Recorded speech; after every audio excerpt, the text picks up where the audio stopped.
mga honeys! Hi mga honeys!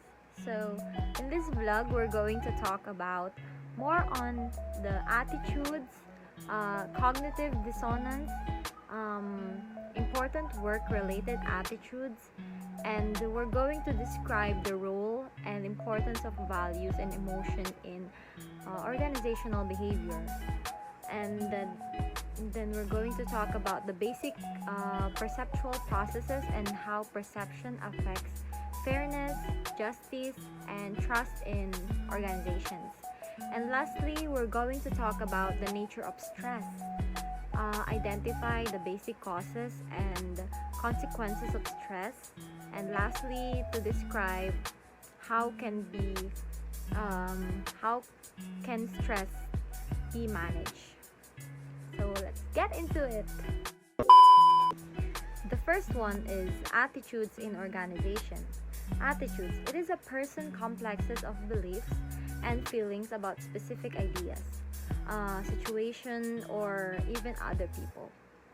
Structural components of attitudes, we have cognition, affect, and intention. So the first one is cognition. It is the knowledge a person presumes to have about something. And affect is a person's feelings towards something. Lastly, an intention is a component of an attitude that guides a person's behavior. So for example, for cognition. So, I am ala, ang ingay ng mga person.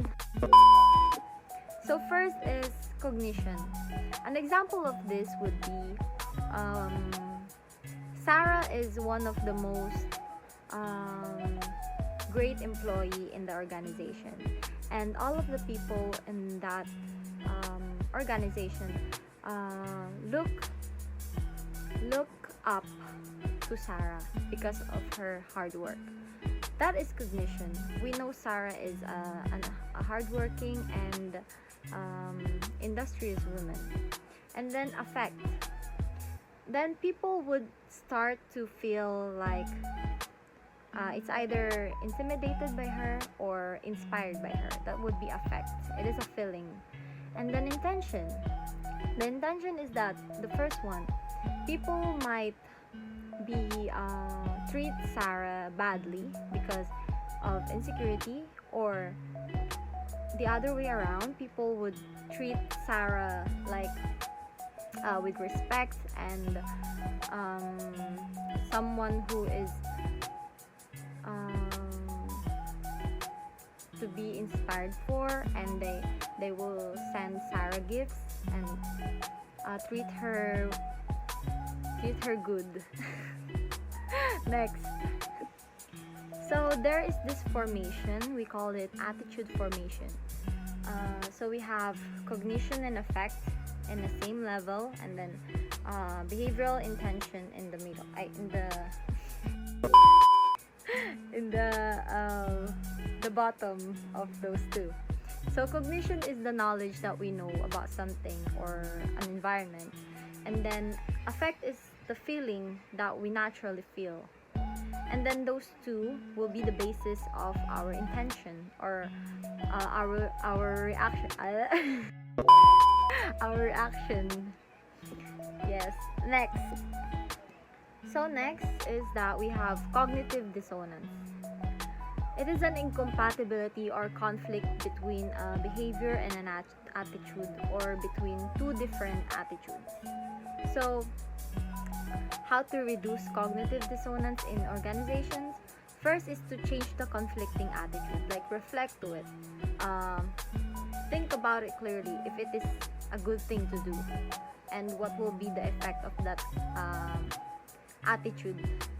Next is to change the conflicting behavior. So you have to look both sides of it.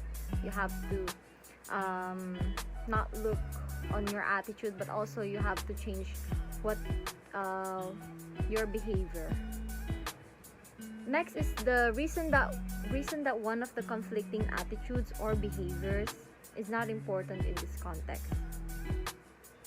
And lastly is to seek additional information to better reason that the benefits of one of the conflicting attitudes or behaviors outweigh the costs of the other. And lastly is to recognize that attitudes can change. So it will not. Lastly is that you have to remember that attitudes can be changed. It will not stay forever. And you should adjust to your attitude. Next, so in attitudes in organizations, we have key work related attitudes. First one is job satisfaction. It reflects our attitudes and feelings about our jobs. For example, in the future, I want to be a CEO or a chief executive officer. And then my attitudes and feelings about my job will rely on how much I love and want to be a CEO in the future. Next is organizational commitment. So it reflects the degree to which an employee identifies with the organization and its goals and wants to stay with the organization. Again, for example, I'm a CEO.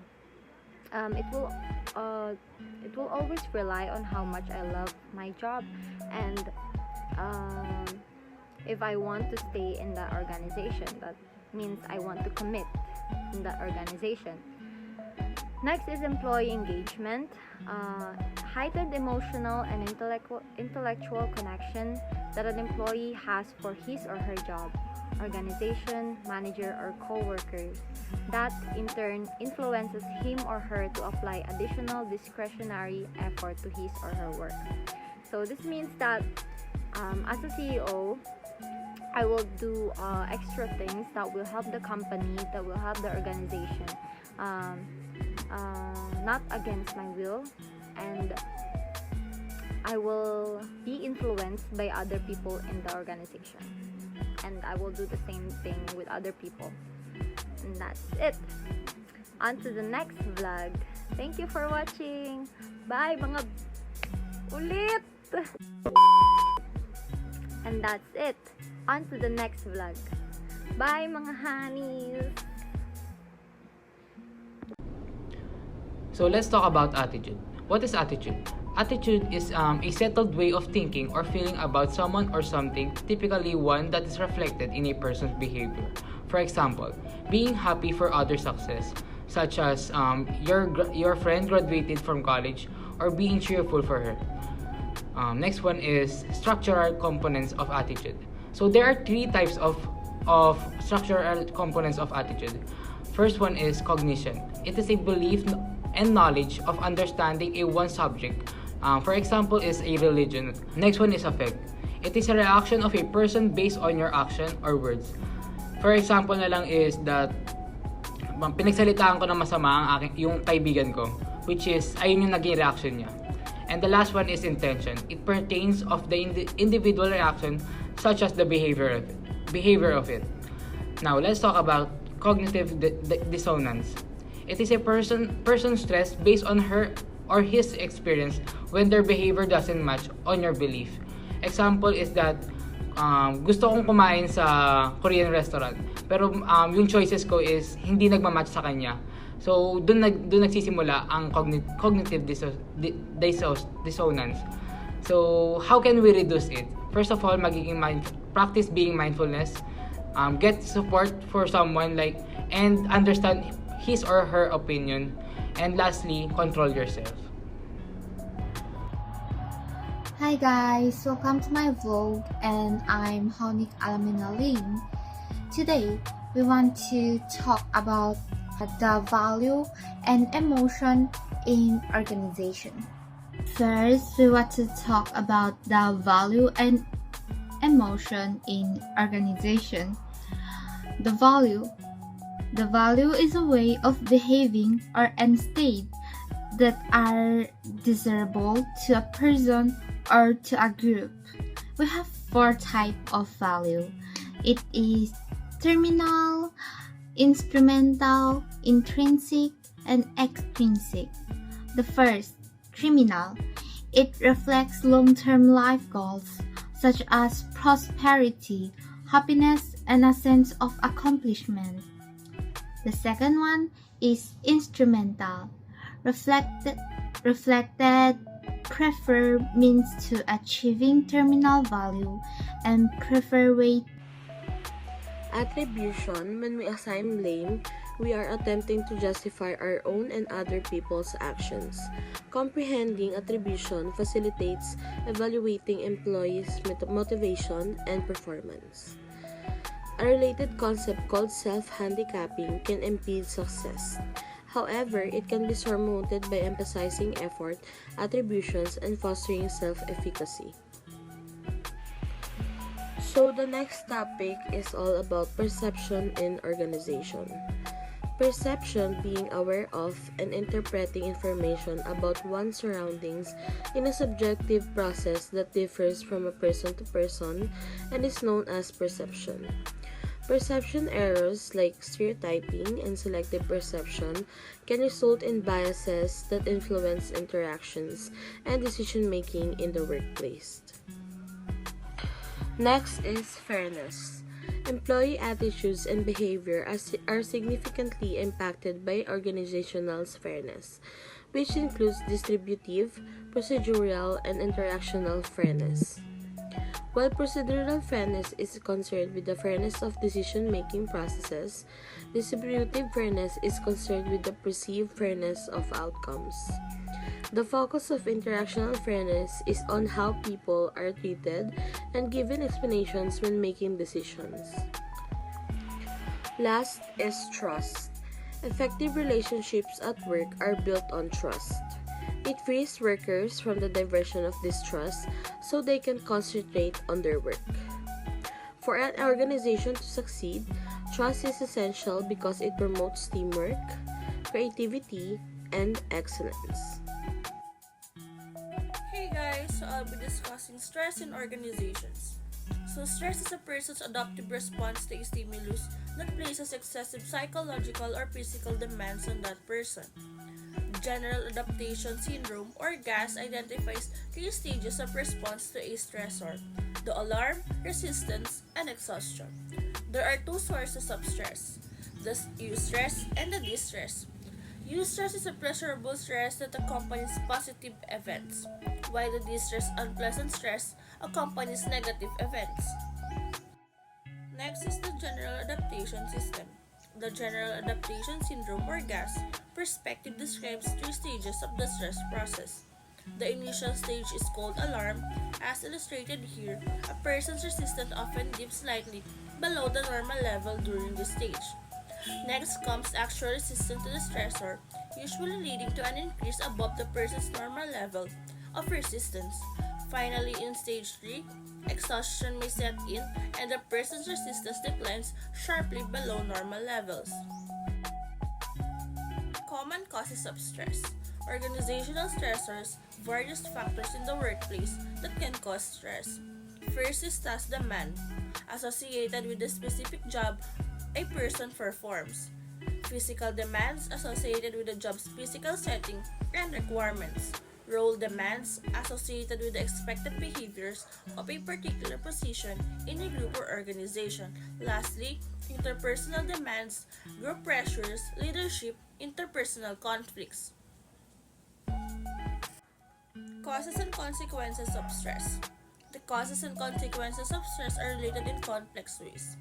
As shown here, most common causes of stress can be classified as either organizational stressors or life stressors. Similarly, common consequences include individual and organizational consequences as well as burnout. Workload, stress, and performance. Too much stress is clearly undesirable, but too little stress can also lead to unexpected problems. For example, too little stress may result in boredom and apathy and be accompanied by low performance. And although too much stress can cause tension, anxiety, and low performance, for most people there is an optimal level of stress that results in high energy, motivation, and performance. Hey guys, it's your girl Mimi. Yeah. For today's video guys, I will be discussing the workload, stress, and performance. So I hope marami kayong malaman sa akin at matutunan. So ano pang hinihintay natin? Let's get into the video. Workload, stress, and performance. Too much stress is clearly undesirable, but too little stress can also lead to unexpected problems. For example, too little stress may result in boredom and apathy and be accompanied by low performance.